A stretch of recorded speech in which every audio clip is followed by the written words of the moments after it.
Почитувани, СДСМ и ЗАЕВ веќе 4-та година го уништуваат лозарството во Македонија. На почеток сме на бербата на грозје, а сталското грозје веќе се бери, а за 20 дена ќе се почне и со берба на винските сорти на грозје. Владата и оваа година целосно ги препушта лозарите во рацете на винариите да се играат со нивните судбини.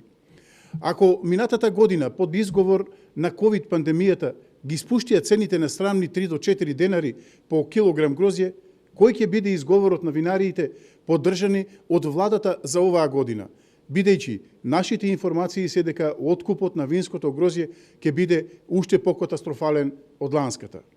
Почитувани граѓани, неколку пати досега јавно го прашав премиерот Заев и владата и на пресконференции и на пратенички прашања, и ниту еднаш досега не добив конкретен одговор. Па затоа и денес јавно ќе прашам: колку килограми на грозје се откупија минатата година за вино, а колку за вински дестилат? И колку залихи има во моментот на вино во винариите, а колку залихи има на вински дестилат?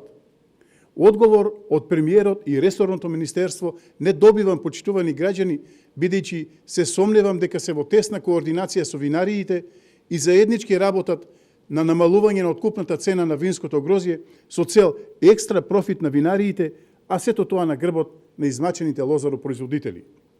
Да го подсетам премиерот Заев, кога беше опозиционер во 2016 година, пред изборите дојде во Кавадарци и на еден од откупните пунктови ги гледаше во очи лозарите и ги лажеше, ветувајќи им дека цената на грозјето ќе се знае неколку месеци пред почетокот на бербата и дека лозарите веќе не треба да се грижат за откупот, нивно е само да произведат квалитетно грозје.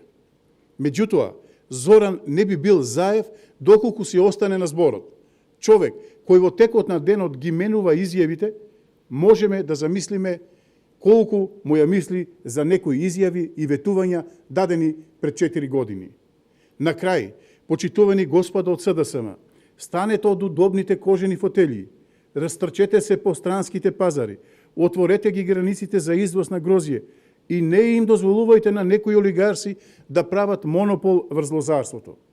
Доколку се случи откуп на грозје исто како лани, постои можност од масовни протести кои нема да бидат пријатни за власта, а на кои протести јас како народен пратеник ќе застанам во првите редови со намачените и измамени лозари. Благодарам.